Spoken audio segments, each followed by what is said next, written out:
this is Jim Cornette, and the days are being counted down. It's coming close. Saturday night, May 7th, Lewisburg, Tennessee. Saturday Night Championship Wrestling returns to the National Guard Armory down there. And Jimmy Hart, my old friend, my bosom buddy, is going to try to get even with me for what I did down there in March.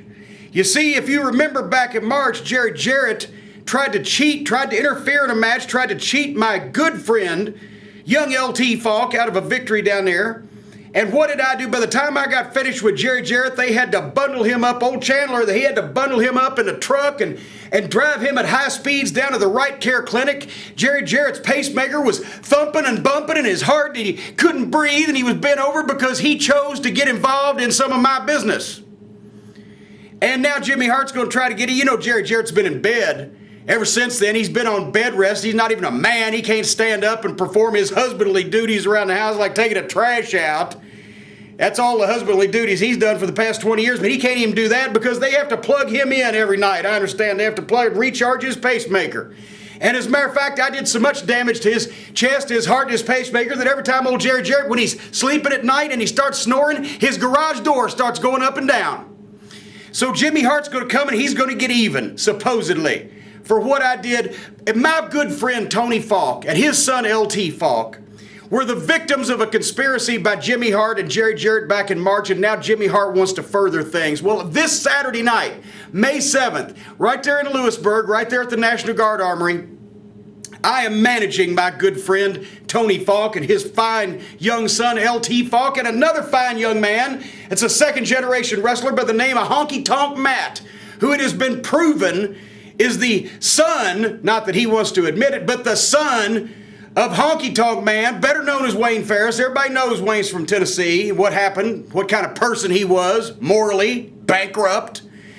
And Jimmy Hart is bringing Honky Tonk Man back to fight not only the Falks, but also his own son. Wayne Ferris, Honky Tonk Man, you will be back in the state of Tennessee, probably against legal advice for the first time in so long. And you're going to also bring with you two guys. Jimmy Hart's going to have some kind of mystery team. I don't know who they are. He won't reveal it. He's going to say, we're going to find out when the time comes. Well, I don't care if you bring King Kong and Godzilla, Jimmy Hart. Because let me tell you something, Jimmy. And I think that Honky Tonk Man, he should bear this advice, bear heed to this advice real well also. See, the thing is, Jimmy, you're not that much younger than Jerry Jarrett. And Honky, as a matter of fact, you're not that much younger than Jimmy Hart. See, I'm younger than the bunch of you. I'm the only one of the bunch of you that's retained my youthful vim and vigor. And I'm ready to go at a moment's notice. The rest of you are falling, dropping like flies. So what I did to Jerry Jarrett, or what I caused Jerry Jarrett to go through, let's say the last time in Lewisburg, Jimmy Hart, that could be visited upon your head this Saturday night in Lewisburg, Tennessee. And Honky, don't get too close to Jimmy Hart when it happens, or lightning may strike two places at the same time. Because LT Falk and Tony Falk and Honky Tonk Matt are going on to victory this Saturday night in that six-man tag match against the Honky Tonk Man and the mystery team, whether Jimmy Hart's in their corner or not. And Jimmy, I really wish you would just heed my advice and maybe stay home, read a book, take some X-Lax, get yourself regular, slip around in your stockings and your old man hat and pad around the house and grumble about the kids being on your yard and leave wrestling to the young guys like me and Tony Falk. I'll see you in Lewisburg.